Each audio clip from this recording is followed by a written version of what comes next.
Hi guys, welcome to this session in Microsoft Access. In this module, I want to continue looking at a contact tracing database.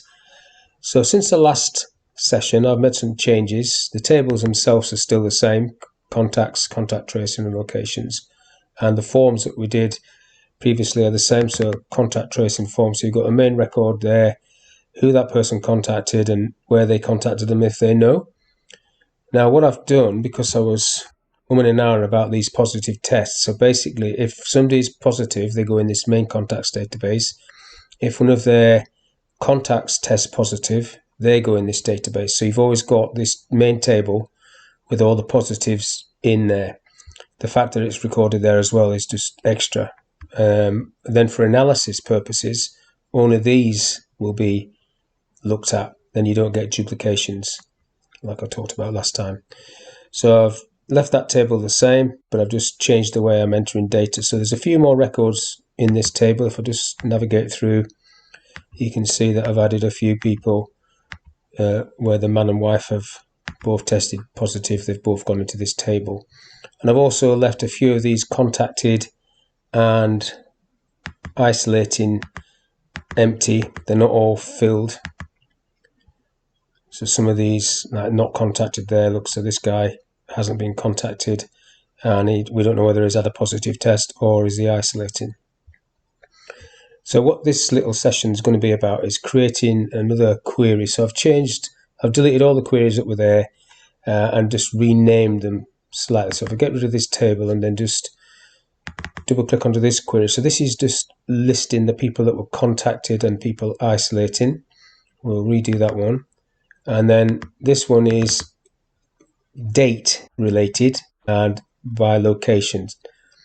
And then following on from those two queries, there is a report, which is a graph, which is just basically contact status. So you've got 7 people contacted, 6 people isolating. And then this one by location. So location and date actually. So you've got Bradford, October had 2. Leeds in September had 1 and October had 3 cases. So that's what we're going to do now. So first off, we'll recreate these. For this one, if I just right click into this one, we'd already done this. I called this query status before, so it's exactly the same where we've used the ABS function. Like so, just to get rid of the minus numbers because these are yes/no fields. And I've been trying to work things out. Might not be the best field to use yes/no for analysis purposes, but that's what we went with, so that's what we're using. So this one, if I recreate this one, we'll go create query, query design. So the table we want is the contact tracing table, and we want location and date. So location,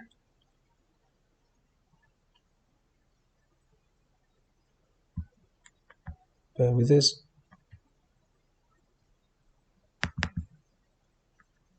So quick. Oh, it's a contacts table, wrong table. I knew that. Just get rid of that one. Contacts table. So location and date. So there's location. Just double click that down. Date. Double click that down. Run that, and it gives you the list there of date of tests. So these are positive tests. Location by positive tests. So if I save this, I should probably put that in the query. QRY positives by location and date. Positives by location date. Okay, so I'll get rid of that one later on. So that's that. So close that down, and then we can create a report on that, which is going to be a graph. So report design, and just grab a column chart in there.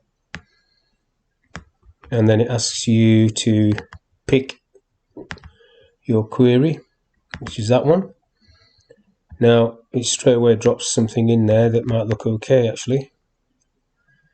Count of date of tests. So you got Leeds, Bradford. So let's have a look what I want here. So I want location and date. and that should come in, and location there. So I've got Leeds, Bradford and Leeds by date. That's what I want. Now if I go to the format tab, I want the label, data label, to appear on each of these, which it has done. So that's the actual number. And then you can notice I've got property sheet open there. I want the title, so you've got the chart title there, has title, chart title there. So this is going to be people, no, contacted status, contacted status. And what else do I want in there? I think that'll do for now, but you can change all these little options. 1, 2, 3, so 1 in Leeds, 2 in 3 in Leeds in October. So then if you just have a quick look at that, that'll do for now. Go back, save it. So this is going to be RPT contacted status.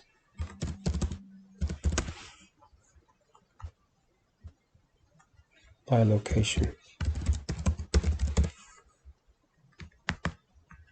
So that's that one. So close that down. Then this one. So if that was location. So positive by location, positive cases by location, and contact states.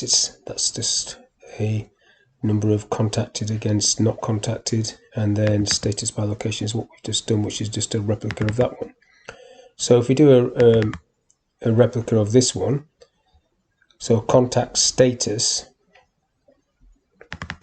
so that's this, contact, people contacted, and people against people isolating. If I take that off, let's get rid of all of these.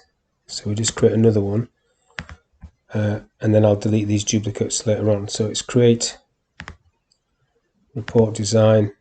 You don't need to add the query because it asks you when you do your graph. So if I just draw that, so the query is going to be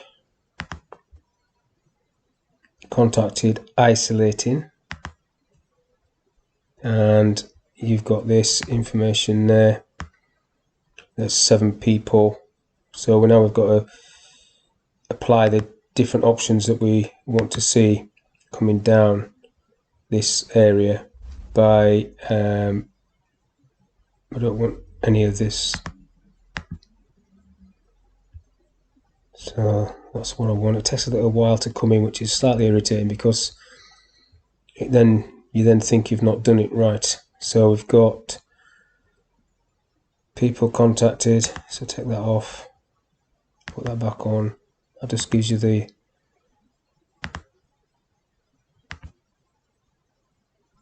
that's just giving you this information. And if I take that off, that's just those. So now it's working as it should. If you take these on and off, this should just come straight back. And then access, yeah, so that's putting both of them there, but it's not taking them both off when I take them off. And now, so the chart title is going to be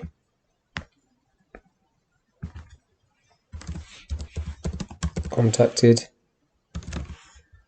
So that should just come up there like so. And then we go back to format. We tick on our little tick box, and we need to change that over to isolating and tick that on. So the numbers are on there. People contacting, people isolating, and then just have a quick look at that. I'll do. I don't really want that on there, so I could take that off. But I'll just save that for now. Call that RPT contacted, and then OK. Close that. So now, whenever you use this database, you open the form, you enter a new person, and then you list the contacts, and then people would ring them up to say they're contacted or not, and are they isolating? Have they had a positive test? If they've had a positive test, you add them into this list, and then you follow their contacts, and that's how it works. And then from terms of analysis, you create your queries. So you've got numbers of contacted against isolating, location positives, and that's the same. And then your reports, you base the reports, just graphs in this case, but you could have it as numbers, it's up to you. Make sure the information tells you something, that's the key with graphs. And then all of these are just duplicates. The last thing you would do, I think, is on this form, create some buttons to run these reports. That's what you would do. But that's all I want to do on this session, so I'll do those little macro buttons on the next session. That's it for today. Thank you for your time.